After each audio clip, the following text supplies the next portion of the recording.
Good morning Telangana. నేను సంగప్ప. రాష్ట్ర ప్రజలకు గణతంత్ర దినోత్సవ శుభాకాంక్షలు. ఇక పత్రికలో వచ్చినటువంటి ముఖ్యమైన వార్తలు చూసినట్లయితే నిన్న కేంద్ర ప్రభుత్వం పద్మ అవార్డులు ప్రకటించింది. తెలుగు 2 రాష్ట్రాల నుంచి 14 మందికి పద్మ అవార్డులు వచ్చాయి. అది ప్రధానంగా ఉంది. ముఖ్యంగా మీడియా నుంచి రామోజీరావు గారికి పద్మ విభూషణ్ అవార్డు వచ్చింది. దాంతోపాటు సానియా మిర్జా, తర్వాత డాక్టర్ నాగేశ్వరరావు, సైనా నెహ్వాల్, వీళ్ళతో పాటు చాలామందికి ఈసారి భారీగానే 2 రాష్ట్రాలు కలిపి పద్మ అవార్డులు వచ్చాయి. అది మెయిన్ బ్యానర్గా అన్ని పత్రికలు కూడా తీసుకున్నాయి.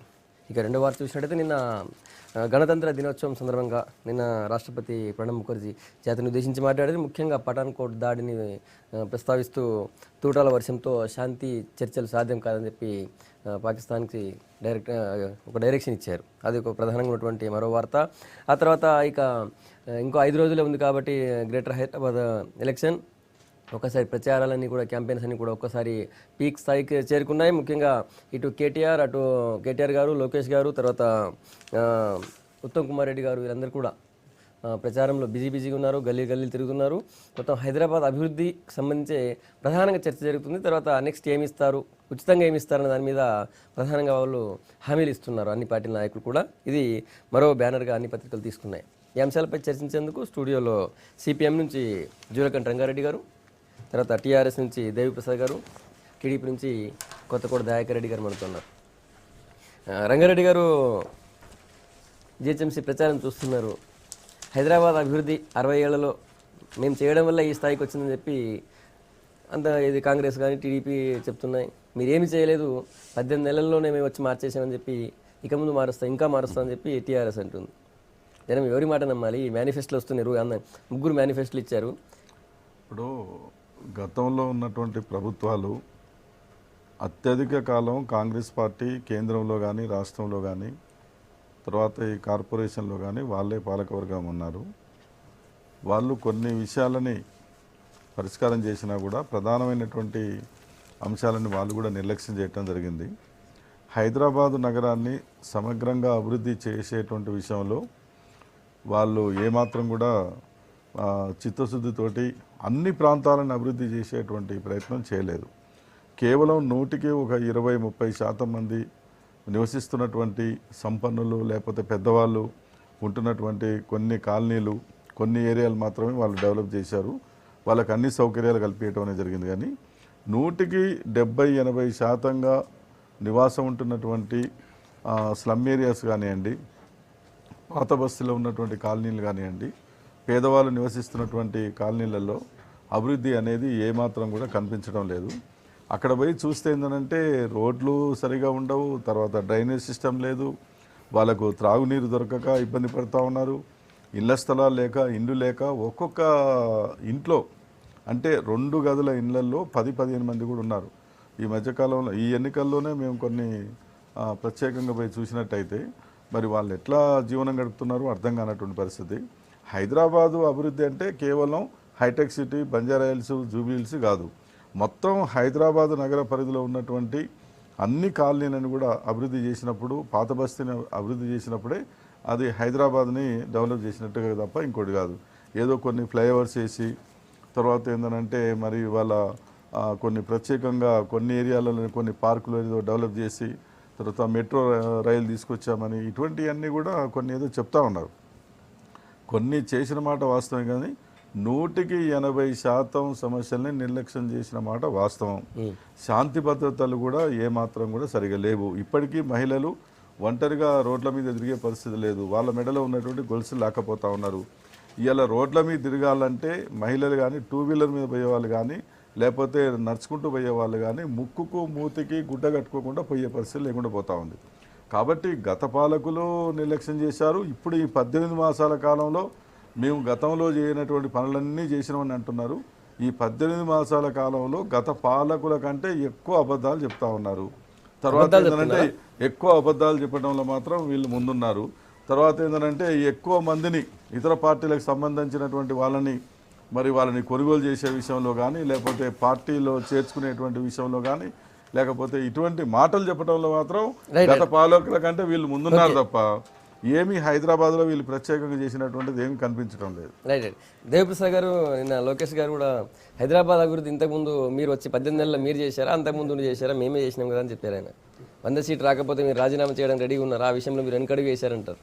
ముందుగా V6 వీక్షిస్తున్నటువంటి అందరికీ రిపబ్లిక్ డే 60వ శుభాకాంక్షలు తెలుపుతూ, రాజ్యాంగం 67 సంవత్సరాలైనా కూడా పేద ప్రజలకి సరైనటువంటి ఫలితాలు దేశవ్యాప్తంగా అందలేదు. ప్రతి రాష్ట్రపతి ప్రసంగంలోనూ కూడా ఈ ఫలాలు అందాలని ఈ 67 ప్రసంగాలు చూస్తే మనకు పేద ప్రజలకు అందాలనే ఉంది, కానీ సరైనటువంటి లేదు. కనీసం వచ్చే భవిష్యత్తులోనైనా ఆ ప్రసంగాలలో మేము ప్రజలకు సరైనటువంటి అందించామనేటువంటి ఒక విశ్వాసాన్ని భారత ప్రజలకు ఇవ్వాలని ఈ సందర్భంగా విజ్ఞప్తి చేస్తూ, అంటే హైదరాబాద్కు సంబంధించినటువంటి నిన్న లోకేష్ మాట్లాడినా ఎవరు మాట్లాడినా చాలా కాలంగా ఈ చర్చ జరుగుతుంది. హైదరాబాదు మేమే అభివృద్ధి చేశామని ఎన్టీ రామారావు కానీ తెలుగుదేశం పార్టీ కానీ అనేక సందర్భాల్లో హైదరాబాద్ నగర ప్రజలకి రకరకాల పద్ధతులు చెప్పారు. ఏ ప్రభుత్వమైనా అధికారంలో ఉన్నప్పుడు అనివార్యంగా చేసేటువంటి అభివృద్ధి పనులు కానీ, ప్రజల ఒత్తిడితో చేసేటువంటి పనులు కానీ, ఆ పార్టీకి ఉన్నటువంటి విజన్ దృష్ట్యా కొన్ని పనులు అనేటువంటి అనివార్యంగా జరుగుతుంది. మన వయసు సహజంగానే పెరిగినట్టు రోడ్ల నిర్మాణం జరుగుతుంది,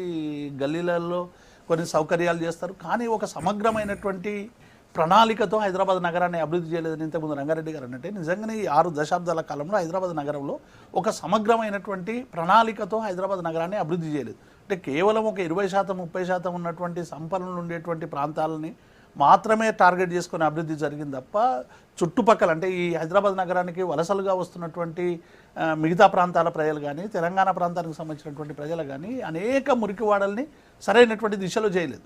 ఈ 6 దశాబ్దాల్లో కంటే కూడా ఇవి 18 నెలల పాలనలో తెలంగాణ రాష్ట్ర సమితి అధికారంలోకి వచ్చినాక ఒక సమగ్రమైనటువంటి హైదరాబాద్ ప్లాన్ కావాలని ఒక చిన్న చాలా డెల్యూట్ విషయాలు కూడా ఇవాళ చెత్తకు సంబంధించి కూడా ఎప్పుడు కూడా ఇప్పుడు ప్రతి మున్సిపాలిటీకి సంబంధించి చెత్తకి సంబంధించి స్వచ్ఛ హైదరాబాద్కు సంబంధించి ఒక ఎడ్యుకేటివ్ క్యాంపెయిన్ జరిగింది. అట్లా మనం ఎట్లా చెత్తను డంపింగ్ చేయాలి, ఏ చెత్తను ఎట్లా చేయాలి అంటే అందరికి కూడా ట్రాలీలు ఇచ్చి ఫస్ట్ టైం ఇలా 2000కు సంబంధించి పైగా ట్రాలీలు హైదరాబాద్ నగరంలో ఇచ్చి ఒక క్లీన్ నగర్లో లోకేష్ గారు చెత్తను ప్రస్తావించారు. విశ్వనగరం తర్వాత ముందు చెత్తనైతే తీయండి అన్నారు.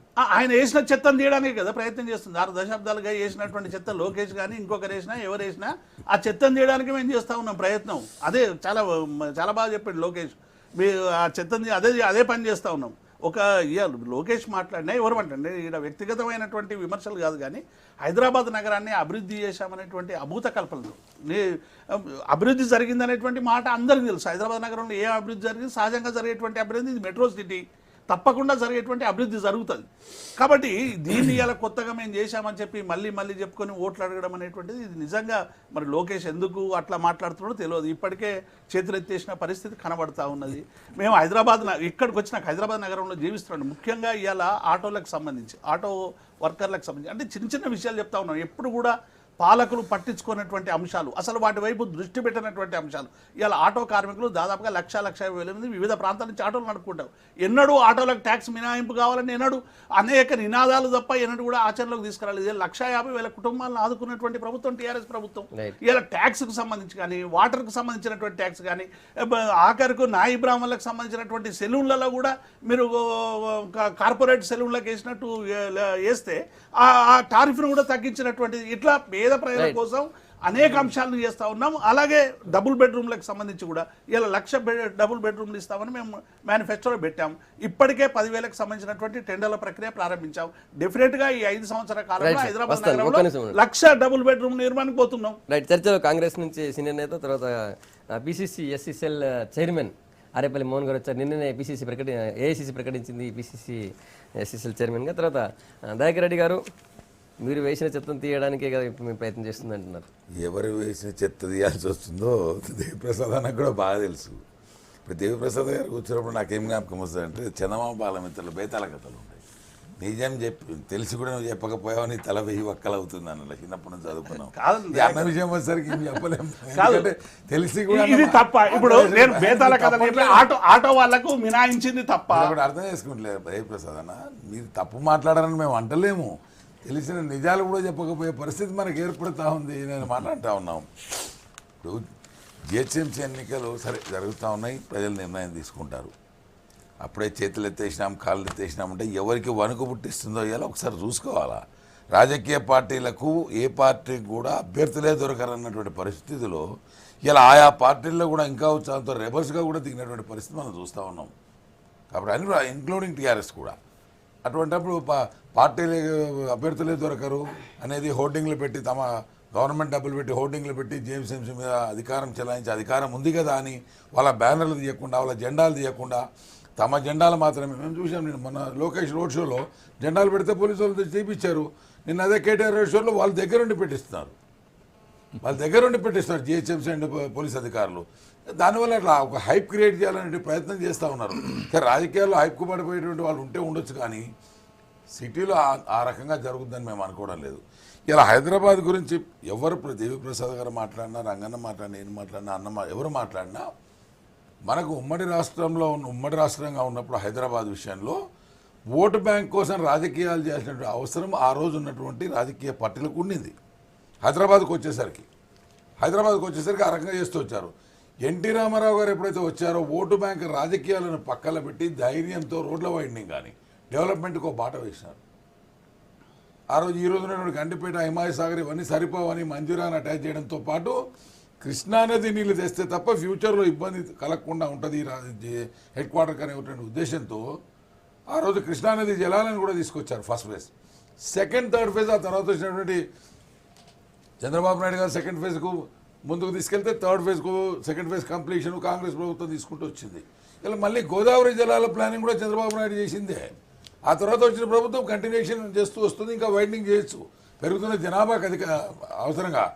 కానీ ఓటు బ్యాంక్ రాజకీయాలకు అతీతంగా హైదరాబాదు శివారు ప్రాంతాలు ఇప్పుడు ఓటు బ్యాంక్ రాజకీయాలు ఏం జరుగుతున్నాయని ఉమ్మడి రాష్ట్రంలో ఉన్నప్పుడు హైదరాబాద్ డెవలప్మెంట్ అంటే వాస్తవంగా భయపడేవాళ్ళు. ఎవరిని ముట్టుకోవాలన్నా, ఒక ఫుట్పాత్లో ఉన్న తీసేయాలన్నా భయపడే పరిస్థితి. దాన్ని అధిగమించి 90% ప్రజలకు అభిప్రాయానికి అనుగుణంగా ఆ రోజు ఎన్టీ రామారావు గారు ధైర్యం చేసి తెలుగుదేశం వచ్చిన తర్వాత రోడ్ల వైండింగ్ కానీ, హ్యాకర్స్ కొంత ఏర్పాటు చేయడం కానీ, వాటర్ విషయంలో కానీ, ఎలక్ట్రిసిటీ విషయంలో అన్నీ చేయడం జరిగింది. మీకు మా తెలుగుదేశం ప్రభుత్వం వచ్చినాకనే కదండి ఇమ్లీమన్ వచ్చింది. ప్లేస్ లేకపోతే అక్కడే కావాలంటే ఆ షెడ్స్ చేసి ఆ తర్వాత దాన్ని తీసుకెళ్ళి మళ్ళీ మూసీ నది పరివాహక ప్రాంతంలో ఉన్నటువంటి ప్రాంతాన్ని ఫిలప్ చేసి దాన్ని ఎంతో పంచాయతీలో ఉంటే దాన్ని సెటిల్ చేసి అక్కడ కట్టడం వల్ల కొంత వెసులుబాటు అయింది. మళ్ళీ ఇంకో డిపో మనకు సెకండ్రాబాద్లో వచ్చింది. ఇవన్నీ కూడా పెరుగుతున్న జనాభాకు కావాల్సిన సదుపాయాలు చేయడంలో ముందు పాటేసిన మాట వాస్తవం తెలుగుదేశం. దాని తర్వాత వచ్చిన ప్రభుత్వాలు వాళ్ళ ఆలోచన విధానానికి అనుగుణంగా వాళ్ళు కొంత కంటిన్యూ చేసినారు. విడిపోయిన తర్వాత మన తెలంగాణను మనం ఇంకా అభివృద్ధి చేసేటువంటి అవకాశం ఈ రాజకీయ పార్టీకి రాలేదు, టీఆర్ఎస్కి వచ్చింది. అది వాళ్ళ అదృష్టం, దానికి కాదనలేము. కానీ దానికి అనుగుణంగా వాళ్ళు 18 నెలల నుంచో 19 నెలల నుంచో పోలేదన్నది వాస్తవం అనేది వాళ్ళు కూడా గ్రహించాలి. ఇవాళ జిహెచ్ఎంసీ ఎన్నికలు ఉన్నాయని మాత్రమే ముందడుగు వేసే ప్రయత్నం చేస్తున్నారు. మీరు 10,000 ఇండ్లని అని అంటున్నారు. ఒక్కతోన పునాదితో ఉన్నట్లు చూపిస్తే రాజకీయ సన్యాసం తీసుకుంటాం మేము. ఒక తలసాని శ్రీనివాస్ యాదవ్ మంత్రి పదవి ఇచ్చినటువంటి ఇవ్వాల్సిన నజరానాకు అనుగుణంగా కాంగ్రెస్ హయాంలో నుంచి పెండింగ్లో ఉండి కట్టాలనుకున్న ఐడిపిఎల్ కాలనీ మాత్రం కట్టడం జరిగింది తప్ప ఇంకొక చోట కూడా ఎక్కడ పునాది తవ్వలా. చాలా చాలా చోట శంకుస్థాపన చేశారు. 17 ప్లేస్లలో ఇల్లు విజ్ఞత కోల్పోయి మాట్లాడాలా. బునాదిలో వింటే చూపించమంటున్నా.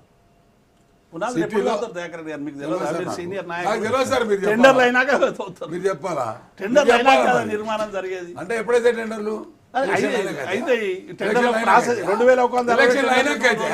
ఆ లెక్కన మీరు లక్షలు కట్టడానికి ఎన్ని సంవత్సరాలు కావాలి? మీకు సంవత్సరాలు కావాలా?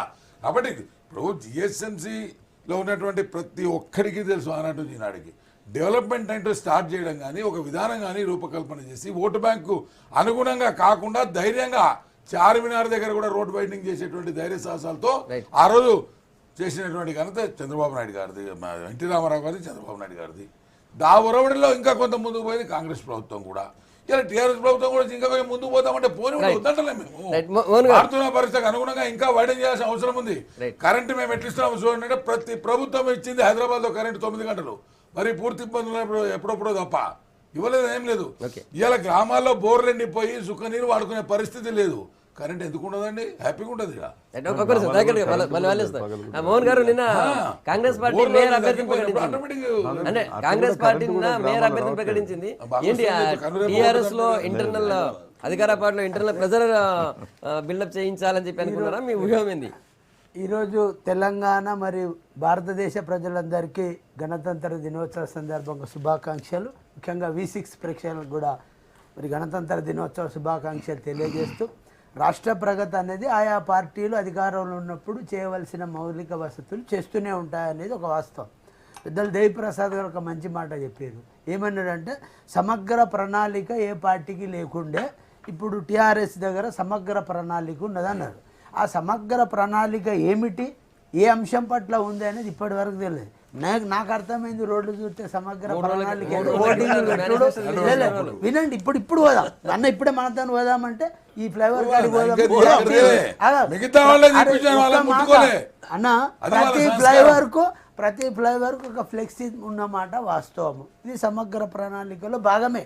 ఎందుకంటే గోదావరి నీళ్ళకు ఒక ఫోటో కట్టింది. సార్, గోదావరి నీళ్ళకి ప్రభుత్వం వచ్చినాక ఖర్చు పెట్టింది ఎంత, అందించింది ఎంత, అసలు చేసిన ఏది ఎంత, అసలు ఎప్పుడు గోదావరి నీళ్ళ కొరకు ప్రణాళిక చేశారు?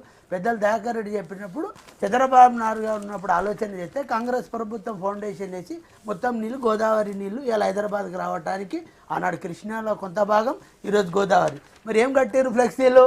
హైదరాబాద్కు గోదావరి నీళ్ళు మేము తెచ్చినాం. ఇది సమగ్ర ప్రణాళిక. ఇంకోటి కూడా చెప్తాను, ఇలా భూపాలపల్లిలో పవర్ ప్లాంట్ను ఓపెన్ చేశారు. పవర్ ప్లాంట్కి ఈ ప్రభుత్వం వచ్చినాక ఖర్చు పెట్టింది ఎంత, గత ప్రభుత్వాలు ఖర్చు పెట్టింది ఎంత, మెగావాట్లది అయితే జాగతికి అంకితం. ఇది సమగ్ర అంటే సమగ్ర ప్రణాళిక అంటే గత ప్రభుత్వాలు చేసిన ఓపెనింగ్లు చేసుకోవటంలో సమగ్ర ప్రణాళికని అంటారా? లేదా ఎక్కడన్నా రిపేర్ చేయవలసి ఉంటే ఆ ప్రణాళికలు ఏంటి చెప్పాలి. ఉదాహరణ, 18 నెలలకు ముందు ఈ ప్రభుత్వం వచ్చింది కదా, 18 నెలల నుంచి ఈ తెలంగాణ రాష్ట్రంలో గరీబోలు ఇక్కడోళ్ళే కదా. ఎందుకు ఎలక్షన్కు నాది 10 రోజుల ముందే తెలిసి నోటిఫికేషన్ హైకోర్టు డిక్లేర్ చేసినాకనే నల్లా కొలాయిల కొంత బాకీ మాఫీ. ఎందుకు 18 నెలల ముందు లెక్కలు లేవా? ఈ ప్రభుత్వానికి కళ్ళు లేవా? అసలు ఇక్కడ నీళ్ళు తాగుతలేరా? 18 నెలల నుంచి తాగితే నీకు ఎలక్షన్ ముందుంది కాబట్టి వారం ముందు యాదకొచ్చి కొలాయిల యొక్క బకాయిలు కొంత మాఫీ. ఎందుకండి ఇది ఓటు రాజకీయం కాదంటారా? ఇదే సమగ్ర ప్రణాళికనా? ప్రజాస్వామ్యంలో ప్రజల చేత ఎన్నుకోబడ్డ నాయకుడు ప్రతి విషయంలో స్వతహాగా నిర్ణయం తీసుకునే ముందు ప్రజా అవసరాలు తీర్చుతున్నాయా లేదా చూడాల్సిన అవసరం. ఇవాళ ఏమంటారు, ఏదో మీదికి వెళ్ళి స్కై ఓవర్లు, ఫ్లైఓవర్లు, అదే అభివృద్ధి అని వాళ్ళు భావిస్తే సంతోషం, ప్రజలు జవాబు చెప్తారు. సమగ్ర ప్రణాళిక అంటూ టీఆర్ఎస్ దగ్గర లేదు, వాస్తవం చెప్తాం. ఐడిపిఎల్ విషయంలో గత ప్రభుత్వం ఏదైతే ఇల్లు కడతా అన్నది వాళ్ళు మొన్న కంప్లీట్ చేశారు. మేము కాదంటలేదు, మేము కూడా ఐడిపిఎల్ మేము కట్టలేదు కాబట్టి కట్టిరాను. కానీ అక్కడ 10,000 కట్టి 3,000 కట్టి 3 లక్షల మంది. రంగారెడ్డి గారు నిన్న కేటీఆర్ గారు ఈ సర్వేల గురించి మాట్లాడుతూ మొత్తం అన్ని పార్టీలకు వచ్చే సీట్లన్నీ టీఆర్ఎస్కి వచ్చిన సీట్లని చెప్తూ 110 సీట్ల దాకా దాదాపు 100 సీట్లకు పైగా టీఆర్ఎస్కి వస్తాయని చెప్పారు. సో సర్వేలను అట్లనే ఉన్నాయని చెప్తున్నారు. మరి మీ పార్టీ, మీరు కూడా 3-4 పార్టీలు కలిసి పోటీ చేస్తున్నాయి కదా ఇప్పుడు, సిపిఐ, సిపిఎం, లోక్సత్తా. మీ పరిస్థితి ఎట్లా ఉంది? మిగతా పార్టీల పరిస్థితి అట్లనే ఉందా? మీ సర్వేలు ఎట్లా ఉన్నాయి? టీఆర్ఎస్ పార్టీ వాళ్ళు, తర్వాత వాళ్ళ నాయకత్వం వాళ్ళు ఏందనంటే లేనిది ఉన్నట్టుగా, చెయ్యంది చేసినట్టుగా ప్రజల్ని నమ్మించేటువంటి ప్రయత్నం చేయటంలో మాత్రం అందరికంటే ముందున్నారు. తర్వాత ఏంటంటే ఇతర పార్టీలకు సంబంధించినటువంటి జెండాలు కానీ ఫ్లెక్సీలు కానీ ఎక్కడ కనపడకుండా అన్నిటినీ తీసివేయటంలో వాళ్ళే ముందున్నారు. వాళ్ళకి సంబంధించినటువంటి మాత్రమే కనిపిస్తున్నాయి, వాటి జోలికి మాత్రం అధికారులు కూడా పోవటం లేదు. ఇది ఏం ప్రజాస్వామ్యం అర్థం కాదు ఒకటి. రెండోది ఏంటంటే వాళ్ళు పెట్టినటువంటి ఎన్నికల మేనిఫెస్టో చూస్తే రాష్ట్ర బడ్జెట్ మొత్తం పెట్టినా కూడా పరిష్కారం కావు. రాష్ట్రానికి వచ్చేటువంటి బడ్జెట్ మొత్తం కూడా ప్రతి సంవత్సరం కేటాయించినా కూడా వాళ్ళు హైదరాబాద్ సిటీలో మేనిఫెస్టోలు ఏదైతే చేస్తామన్నారో ఆ బడ్జెట్ అంతా పెట్టినా కూడా పరిష్కారం అయ్యేటువంటి పరిస్థితి లేదు.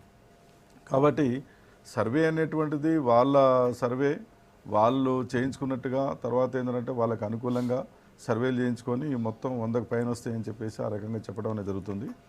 అంత విశ్వాసం అనేది, నమ్మకం అనేది ప్రజల మీద ఉంటే ఇతర పార్టీల వాళ్ళని చేర్చుకోవాల్సిన పనే ఉంది. ఇప్పటికీ కూడా ఈ ఎన్నికల్లో కూడా అనేక మందికి కండోలు కప్పటం, చేర్చుకోవటం, తర్వాత ఇతర పార్టీలలో సీటు రాని వాళ్ళకి కానీ, లేకపోతే ఈ ఎన్నికలు వచ్చినప్పుడు సీజన్లో కొంతమంది అమ్ముడుపోయేటువంటి పొలిటికల్ బ్రోకర్స్ ఉంటారు. వాళ్ళు ఏందనంటే ఎన్నికలు రాగానే డబ్బులు తీసుకొని ఎటోకై జంపు కావటం, అలాంటి వాళ్ళందరినీ పట్టుకొని కండోలు కప్పేది చేర్చుకుంటా ఉన్నారు. ఇతర పార్టీల నుంచి గెలిచినటువంటి ఎమ్మెల్యేలని చేర్చుకున్నారు. ఎమ్మెల్సీలని ఇక్కడ మెంబర్షిప్ అనేటువంటిది వాళ్ళు చేర్చుకోవడం అనేది జరిగింది. ఒక 25-30 మందినో ఏమో. కాబట్టి ఏంటంటే వాళ్లకు ఒక ధైర్యం అనేది, మేము గ్యారంటీగా గెలుస్తాం హైదరాబాద్ సిటీలో జిహెచ్ఎంసీ ఎన్నికల్లో అనేటువంటి నమ్మకం లేకనే ఇటువంటి ప్రయోగాలన్నీ చేస్తూ ఉన్నారు. అనేక తప్పుడు పద్ధతుల్లో పోతూ ఉన్నారు. డబ్బు విచ్చలవిడిగా ప్రతి డివిజన్లో 2 కోట్ల రూపాయలు ఖర్చు పెట్టడానికి సిద్ధమవుతా ఉన్నారు. ఇతరులను కొనటానికి సిద్ధమవుతా ఉన్నారు. అనైతికమైనటువంటి పద్ధతులన్నీ అవలంబిస్తూ అబద్ధాలు చెప్పడంలో వాళ్ళు ఫ్రంట్ గురించి చెప్తాం. అందుకొరకు ఏంటంటే ఇప్పుడున్న పరిస్థితుల్లో స్వచ్ఛ హైదరాబాద్, స్వచ్ఛ రాజకీయాలు కావాలి. తర్వాత నెంబర్ 1 హైదరాబాద్గా రావాలి. దీనికి ఏంటంటే నిజాయితీగా పనిచేసేటువంటి వాళ్ళు, అంకితభావంతో పనిచేసేటువంటి వాళ్ళు, కేవలం వ్యాపార దృక్పథంతో, తర్వాత ఏంటంటే ఈ రాజకీయాలు, సేవ ఇటువంటిది అనేది దానికి పులిస్టా పెట్టాలనే ఉద్దేశంతో ఇవాళ వామపక్ష పార్టీలు, లోక్సత్తా, తర్వాత ఏంటంటే కొన్ని సామాజిక సంఘాలు అందరూ కలిసి ఒక ఫ్రంట్కి ఏర్పడి 100 సీట్లకు పైన మేము పోటీ చేస్తా ఉన్నాం. ఒకటే చెప్తున్నాం, నిజాయితీగా 24 గంటలు అందుబాటులో ఉండి పనిచేసే వాళ్ళకు ఓటేయండి. మీరు ప్రలోభాలకు లొంగొద్దు, డబ్బులకు మీరు ఓట్లని ఆ రకంగా అమ్ముకోవద్దు. పెద్ద కామెంట్ అది. మీరు నిజంగానే మీకు 100 సీట్లు గెలుస్తాం ఏమంటే వేరే పార్టీ ఎందుకు తీసుకుంటున్నారని ప్రశ్నిస్తున్నారు.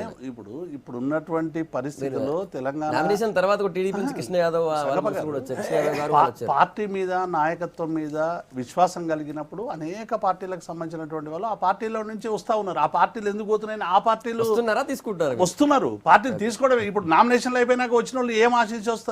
ఇప్పుడు నామినేషన్లు అయిపోయినా కూడా వచ్చేటోళ్ళు ఉన్నారు చాలా మంది. నిజంగానే ఇప్పుడు రంగారెడ్డి గారు అన్నట్టు, అంటే ఎన్నికల ముందు వచ్చేటోళ్ళు ఒక రాజకీయ పార్టీ నుంచి ఒక రాజకీయ పార్టీ వాళ్ళు పొలిటికల్ బ్రోకర్లు అయితే, మరి ఆ పార్టీలో ఉన్నప్పుడు వాళ్ళు బ్రోకర్లా మళ్ళీ ఇంకెవరా నాకు అర్థం కాదు. నిజంగానే ఒక పార్టీ పట్ల విశ్వాసం లేనప్పుడు ఆ పార్టీని ధిక్కరించే హక్కు కానీ, ఆ పార్టీని విడిచే హక్కు కానీ ప్రజాస్వామ్యంగా మనకు ఉంది కదా. అంటే ఆ పార్టీ ఎన్ని తప్పులు చేసినా ఆ పార్టీలో ఉండాలనేది ఏమన్నా మనం పెట్టుకున్నటువంటి సిద్ధాంతం. కొంతమంది అంటే ఇప్పుడు చేరేటోళ్ళను ఇప్పుడు మీరు అనేది ఏంటంటే పొలిటికల్ ట్రాన్స్ఫర్మేషన్ అనేటువంటిది ఒక అప్రజాస్వామికంగా అనేటువంటి మాట చాలా మంది మాట్లాడతారు. రాజకీయాల పట్ల విశ్వాసాలు లేకుంటే, ఇప్పుడు ఉదాహరణ కమ్యూనిస్ట్ పార్టీ తీసుకుందాం. దేశంలో ఉన్నటువంటి కమ్యూనిస్ట్ పార్టీలో అనేక సిద్ధాంత వైరుధ్యాలు వచ్చి అనేక పార్టీలకు విడిపోయింది. ఎవరి ప్రజాస్వామిక హక్కు ఉంటుంది, ఎవరి ప్రచారంలో వాళ్ళు భావజాలం ప్రచారం చేసుకోవాలి. ఇక్కడ జిహెచ్ఎంసీకి సంబంధించి ఇలా టీఆర్ఎస్ పార్టీ పట్ల, టీఆర్ఎస్ పార్టీ పాలన పట్ల కానీ, టీఆర్ఎస్ పార్టీ అనుసరిస్తున్నటువంటి విధానాల పట్ల కానీ ఆకర్షితులై అనేక మంది వస్తూ ఉన్నారు. దానివల్ల 100 సీట్లు ఎట్లాగూ వస్తాయి. జిహెచ్ఎంసీలో ఖాయం, కనీసం అభివృద్ధిలోనైనా పాలు పంచుకుందాం అనేటువంటి దాంతో వస్తున్నటువంటి వాళ్ళు. అందుకే ఇవాళ మేము ఎవరిని ఆకర్షించి డబ్బులు ఇచ్చి ఇంకోటి చేసి చేయాల్సినటువంటి అవసరం మాకు లేదు. ఇంకొకటి రాకపోతే నైతిక బాధ్యత వహించి ప్రభుత్వం తప్పుకుంటారా? 100 సీట్లు మీరు గెలవకపోతే నేనేం ఛాలెంజ్ చేయడం లేదు. నేనేం చెప్తున్నా ప్రజల పట్ల, ఇప్పుడు నేను ఛాలెంజ్ చేసేటువంటి వ్యక్తిని కాదు. నాకు ఛాలెంజ్లు అవసరం లేదు. ప్రజల పట్ల విశ్వాసం ఉంది. ప్రజలు గెలిపిస్తారనేటువంటి ఒక విశ్వాసంతో ముందుకు పోతున్నాం. ఇంతకాలం ఈసారి మాకు ఇవ్వండి అని అడుగుతున్నాం. వేరే వాళ్ళ జెండాలు ఏమో తీసేస్తున్నారు, మీ జెండాలు ఉంటున్నాయి. కొమ్ము కాస్తున్నారు, అధికార దుర్వినియోగం చేస్తున్నారు. అధికార పార్టీ మీద వచ్చేటువంటి సహజమైనటువంటి ఆరోపణ. ఎక్కడైనా ఇప్పుడు మీ గాంధీ భవన్ దగ్గరికి పోదాంపా, ఎన్ని ఉన్నాయి? గాంధీ భవన్ దగ్గరికి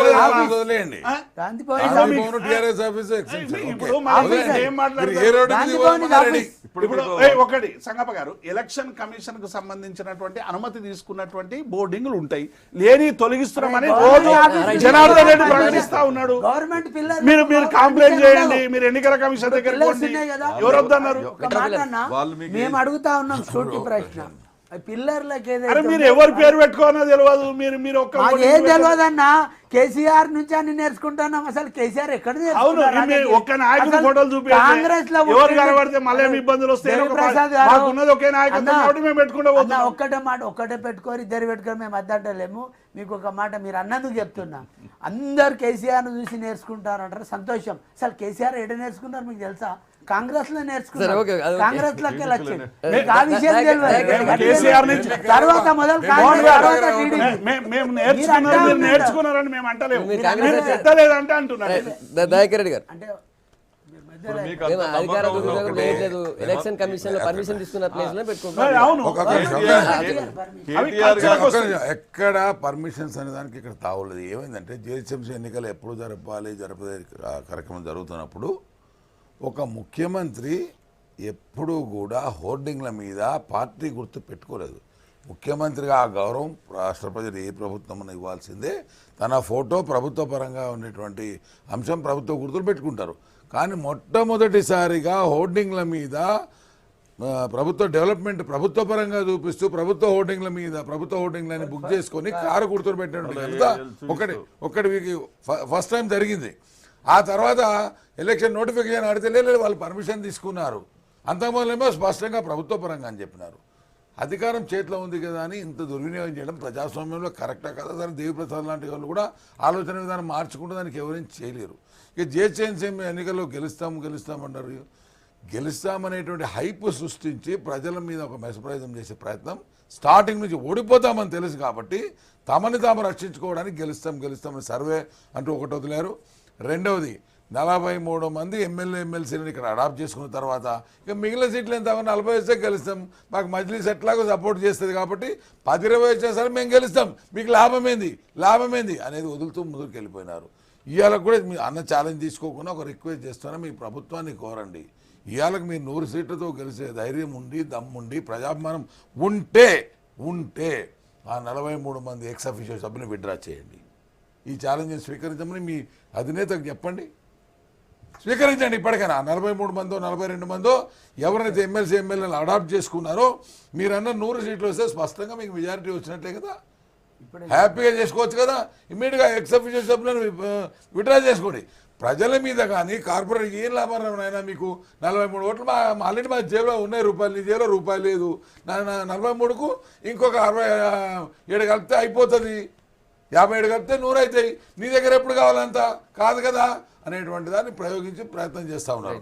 బట్ హైదరాబాద్ జిహెచ్ఎంసీ ఓటర్లు విఘ్నత ప్రదర్శించాల్సింది ఇక్కడ అనేది కూడా నేను చెప్తా ఉన్నా. వాళ్ళు ఎందుకు హైప్ క్రియేట్ చేస్తున్నారు? నల్లాలు మాఫీ చేయమని వాళ్ళు అడిగినారా? కరెంటు బిల్లులు మాఫీ చేయమని అడిగినారా? సక్రమ కరెంట్ అడిగినారా? సక్రమంగా వాటర్ ఇవ్వమన్నారు. తగ్గిస్తే తగ్గివ్వండి, రేట్స్ పెంచొద్దండి ఎవరైనా అడతాం సహజంగా.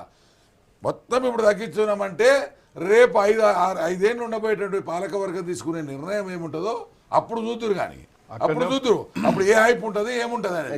ఇక్కడ జిహెచ్ఎంసీ అనేది ఒక అటానమస్ బాడీ. డెఫినెట్గా కేంద్ర ప్రభుత్వం నిధులు నేరుగా తెచ్చుకోవడానికి ఒక జిహెచ్ఎంసీలకు మాత్రమే, మెట్రోపాలిటన్ సిటీస్ మాత్రమే అవకాశం ఉంది దేశంలో ఎక్కడైనా. దానివల్ల ఉపయోగం బీజేపీ టీడీపీ కూటమితో ఉంటుంది అనేటువంటి భావన మేము స్పష్టంగా చెప్తా ఉన్నాం. దానివల్ల ఈ డెవలప్మెంట్ చేయొచ్చు. 2 ఏళ్ల నుంచి మీరు పట్టించుకోకుండా ఇవాళ మీరు డబుల్ బెడ్రూమ్ ఇట్లు అంటే మీరు ఊర్లలో కడుతున్నారా? ఊర్లలో కరెంట్ ఎంత ఇస్తున్నారు? ఊర్లలో నల్లాలు ఇంకా ఇచ్చినారా? లేదండి, టెంకాయలు కొట్టేది మాత్రమే జయప్రసాద్.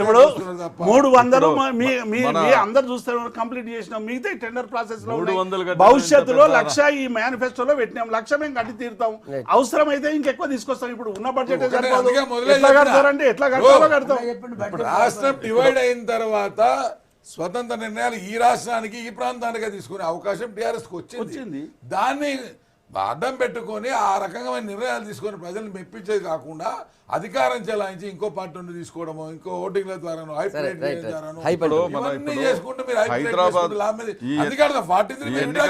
ఈ ఎన్నికలను దృష్టిలో పెట్టుకొని ఇది మాఫీ చేస్తాం అది మాఫీ చేస్తాం అని చెప్పి అంటా ఉన్నారు. మిగతా తెలంగాణ రాష్ట్రంలో ఏ గ్రామానికి పోయినా కూడా ఇంటి పన్నులు, నీటి పన్నులు, కరెంటు బిల్లులు విపరీతంగా పెంచుతా ఉన్నారు. అంటే ఇక్కడ ఎన్నికలు అనే దృష్టితోటేమో ఇక్కడ మాఫీ చేస్తున్నారు, అక్కడనే విపరీతంగా భారాలు వేస్తూ ఉన్నారు. ఇది ఎక్కడ న్యాయమండి అది? రెండోది ఏంటంటే ఇవాళ వాళ్ళకు స్వార్థపరుడు అయితే నాకైతే వచ్చింది ఊరు సంగతి వదిలేనని ఓటేస్తే లే ఇప్పుడు అట్లా ఏమీ ఎందుకంటే ఢిల్లీలో ఓటర్స్ ఏం నిర్ణయించారు? ప్రధానమంత్రి గారు స్వయంగా పోయి ఎన్నో వాగ్దానాలు చేశాడు. బీహార్లో 1,00,000 కోట్లకు పైన ప్యాకేజ్ ఇచ్చాడు. వాళ్ళేం తీర్పిచ్చారు? కాబట్టి ఏంటంటే ఎన్నికల్లో ఏదో వాళ్ళు వాగ్దానం చేసినంత మాత్రంలో ఓటర్స్ ఏమి వినరు. హైదరాబాద్ నగరంలో ఉన్నటువంటి ఓటర్స్ చాలా చైతన్యవంతులు. వాళ్లకు ఎక్స్ అఫీషియో మెంబర్ ఇవన్నీ ఎన్నున్నా కూడా బలమైనటువంటి ప్రతిపక్షం కూడా ఇక్కడ ఉండాలి. రంగారెడ్డి- బలమైన ప్రతిపక్షం లేకపోతే కార్పొరేషన్ మొత్తం కూడా వాళ్ళు రెండు కుటుంబాలు ఇప్పుడు ఇటు టిఆర్ఎస్ అటు ఎంఐఎం ఈ రంగారెడ్డి రెండు గారు ఒక కుటుంబాలు విలక్షణ వామపక్ష నాయకుడు. ఇవాళ ప్రజల నుంచి వచ్చేటువంటి డిమాండ్ ఏంది? అధిక ధరలు తగ్గించాలని మనమే అనేక సందర్భాల్లో ఈ రోజు మీ విధానమే. నేనేమంటున్నా తెలంగాణ రాష్ట్రంలో మన ప్రజలు నేనేమంటున్నా తగ్గిస్తేనే దాన్ని వివాదం చేయడం ఎందుకు అంటున్నా నేను. అది మీరు కోరుకున్నది మేము చేస్తుంటే కూడా మీరు అది విధానాన్ని తప్పు పేద ప్రజలకు ఆస్తి పనులు తగ్గిస్తున్నామా లేదా, తగ్గిస్తున్నామా లేదా, అది మీరు కోరుకుంటున్నారా?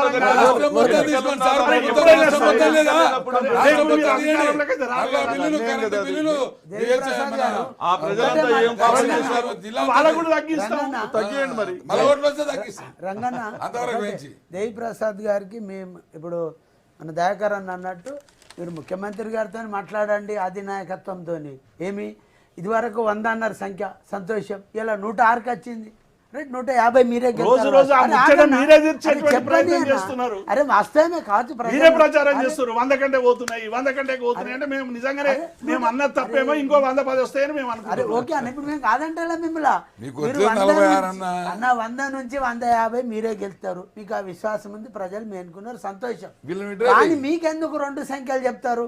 ఒక మంత్రులు ఏమో 80 నుంచి 100 గెలుతారంటారు, మీ కేటీఆర్ ఏమో 100కు పైచీలకి గెలుతామంటాడు, 100 ఖచ్చితంగా గెలుతామంటాడు. ఇవాళ మీరు 110 ఇవాళ పేపర్లో చెప్తారు. అంటే మీకే 3 రకాల విశ్వాసాలు నమ్మకాలు ఉన్నాయి సంఖ్యాపరంగా.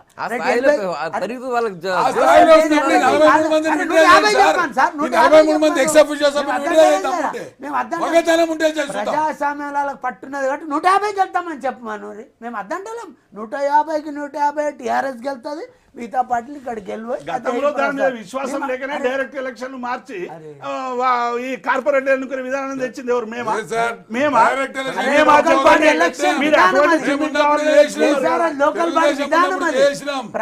మిమ్మల్ని ఏమని అడిగినాం? అటువంటి ప్రొవిజన్ పెట్టింది ఎవరు? అటువంటి ప్రొవిజన్ పెట్టింది ఎవరు? మేము కాదు కదా. మేమే లోకల్ బాడీలో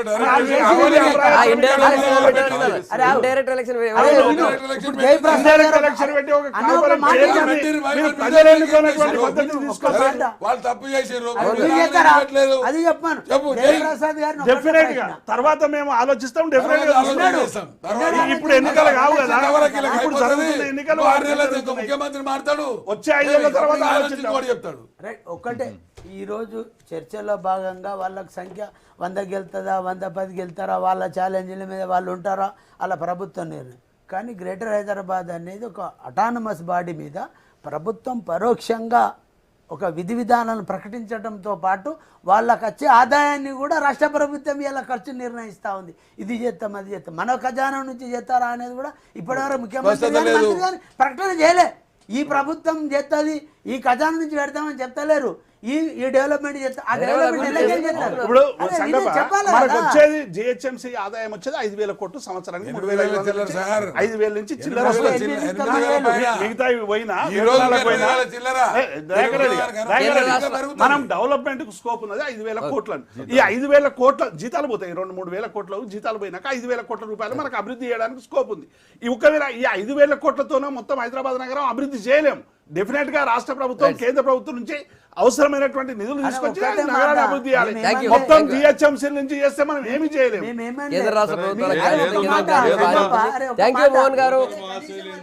వాస్తవంగా పనిచేసేటువంటి వాళ్ళు ఎవరు?